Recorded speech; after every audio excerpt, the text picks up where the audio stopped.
모든 사람이 죽은 것 같이 그리스도 안에도 모든 사람이 삶을 얻으리라. 그러나 각각 자기 차례대로 되리니 먼저는 첫 열매인 그리스도요, 다음에는 그가 강림하실 때 그리스도에게 속한 자요, 그 후에는 마지막이니 그가 모든 통치와 모든 권세와 능력을 멸하시고 나라를 아버지 하나님께 바칠 때라. 아멘. 여기에서 보면 첫째 부활, 첫 번째 부활은 첫 열매인 예수 그리스도다. 첫 열매인 예수 그리스도다. 예수님은 이미 부활하셔서 첫 열매로 이렇게 우리에게 보여줬습니다. 그 다음에는 그가 강림하실 때 그리스도에 속한 자다라고 이야기합니다. 그래서 그 그리스도에 속한 자가 누구냐고를 찾아봤을 때 계시록 20장 4절과 5절에서 찾아볼 수가 있습니다.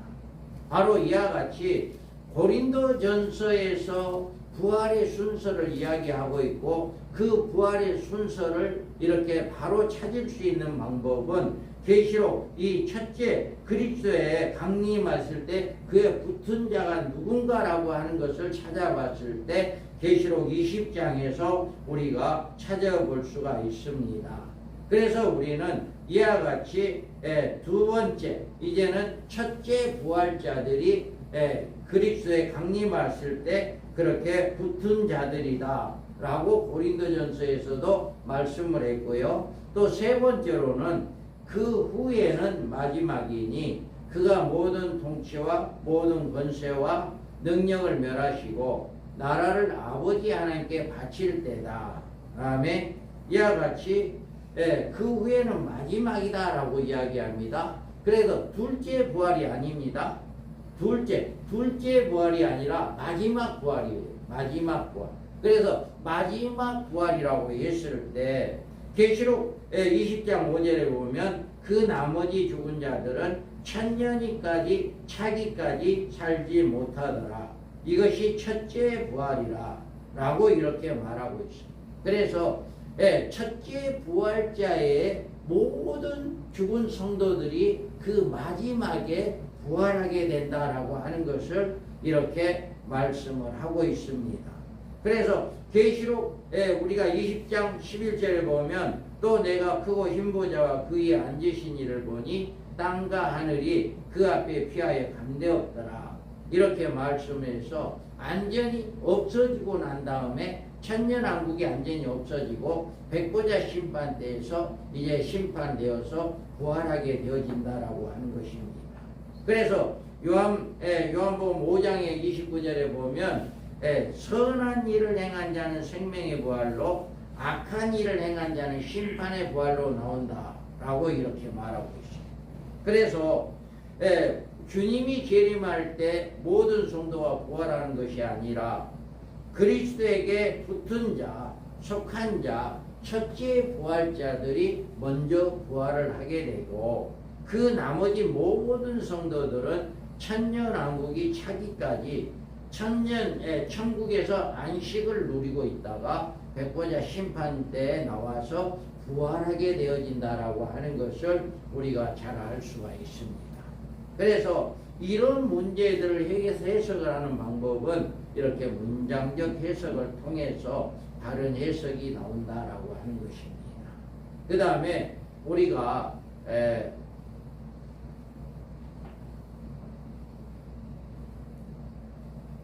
다니엘서의 7장의 경우를 우리가 살펴보면은요, 우리는 다니엘서 7장 3절에 큰 짐승 넷이 바다에서 나왔는데 그 모양이 각각 다르더라. 다음에 자, 다니엘서에서는 짐승 넷이 바다에서 나왔어요. 그런데 모양이 각각 달라요.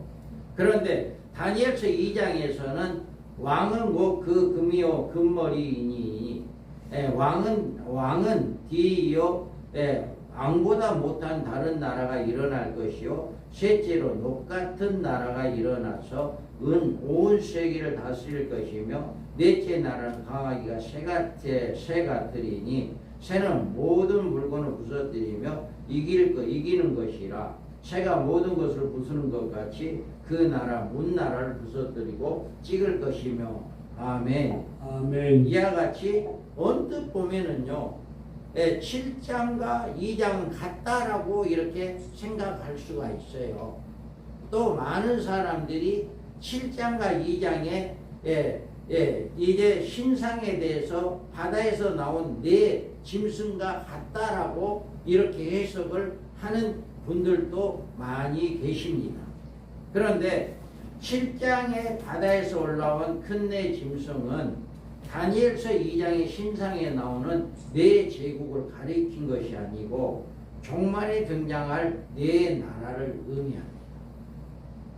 그래서 다니엘서 7장에서 보면 내가 받은 밤 환상 가운데 그 가운데 본 넷째 짐승은 무섭고 놀라우며 또 매우 강하며 또 새로 된 큰 이가 있어서 먹고 부서뜨리고 그 나머지 발로 밟았으며 이 짐승은 전에 모든 짐승과 다르고 또 10뿔이 있더라.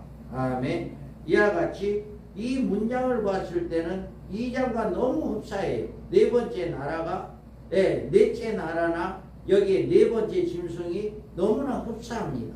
내용적으로 봤을 때 이러다 보니까 이것을 통해서 이제 2장과 7장은 같다 그렇게 생각을 합니다. 그런데 이런 사실은 네 번째 짐승은 먼저 나온 세 짐승과 동일한 시대에 활동하는 네 번째 짐승이 나머지 세 짐승을 굴복시키고 있다는 사실을 알 수가 있어요. 그러니까 다니엘서에서 2장에서는 시대가 다릅니다. 네 번째 나라와 첫째는 바벨론, 메데바사, 헬라, 노마 이렇게 하면 그 시대가 다 다르잖아요. 그런데 다니엘서 7장에서 나오는 이 시대는 동시대를 이야기하는 거예요. 동시대. 그렇기 때문에 이것만을 통해서도 우리는 다르다라고 하는 것을 볼 수가 있어요. 입증을 할 수가 있습니다. 우리가 이제 제5제국에 대해서 이것을 이제 자세하게 더 이제 들어가 보겠습니다. 그러므로 언제나 이런 문제들을 해결하기 위해서는 문제가 된 사건이나 계시의 해석에는 합리적인 논리를 따라서 이렇게 해석을 해야 합니다. 그 다음에 성경 해석에는 언제나 본문에 철저하면서도 본문 전후 좌우에 맥이 바르게 연결되어야 합니다. 다음에 성경 해석에는 성경의 진리에서 이탈하는 일이 있어서는 안 되는 것입니다. 어떤 경우에도 문장의 흐름을 차단하거나 거슬러서도 안 됩니다. 그래서 성경 해석은 신학적 교리나 자기 주장에 집착하는 태도를 가져서는 안 된다라고 하는 것입니다.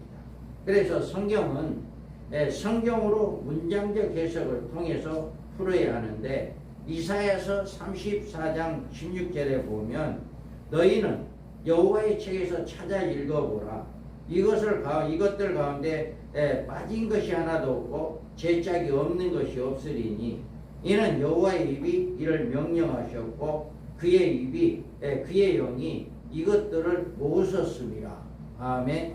이와 같이 우리에게 성경은 성경으로 짝을 찾아서 어떤 문제들을 우리가 첫째 부활이라든가 마지막 부활이라든가 또 이제 이렇게 7장인가 2장에 대한 문제들 이런 모든 문제들을 우리가 살펴봤을 때 성경에서 성경으로 해석을 되어야 하고 우리가 이렇게 어떤 문제들을 문장적 해석으로 문제들을 잘 문장의 흐름을 차단하거나 거슬러서는 안 되고 우리가 잘 해석을 해서 어떤 신학적인 교리나 자기 주장에 집착하는 그런 태도를 가져서는 안 되고 오직 성경에서 그 문제를 해석을 하는 이런 역사가 일어나야만이 바른 해석을 할 수 있다라고 하는 것을 우리가 알 수가 있습니다. 우리가 먼저 이 첫 시간에 우리는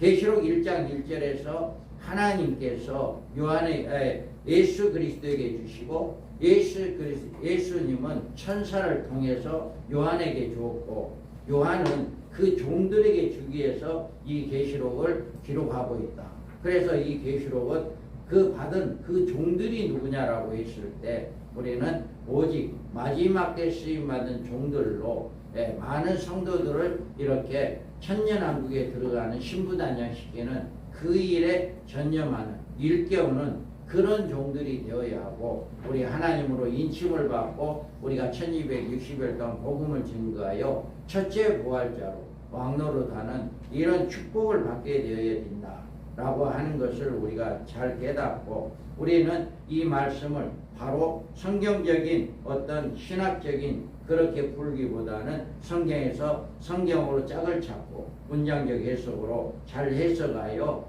많은 성도들을 옳은 대로 인도하는 우리 모든 하나님의 종들 되기를 주님의 이름으로 축복하겠습니다.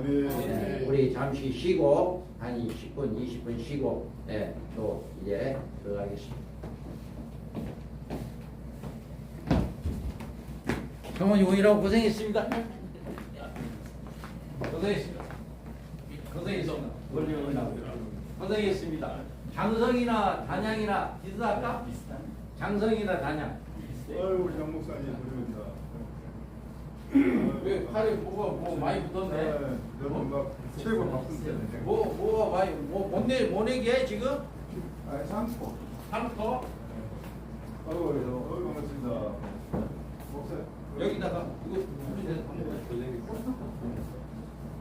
오이라고 고생했어. 오늘 많은 양 보이네. 신경이